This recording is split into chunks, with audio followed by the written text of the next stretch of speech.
How to change language on YouTube. Hi everyone, this is Rose from Create, Login and Delete. And without any further ado, let's dive right into the video.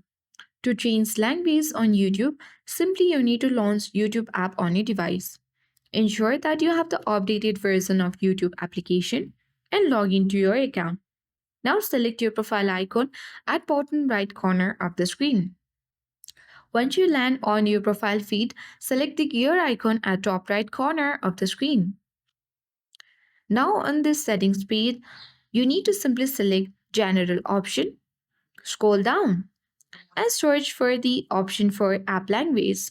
Select it, and you will get the different app languages appear that are current language, suggested language, and all languages.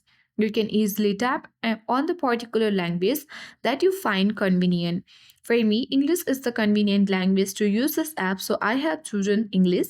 You can choose anyone according to your preference. So that is how we can easily change language on YouTube application.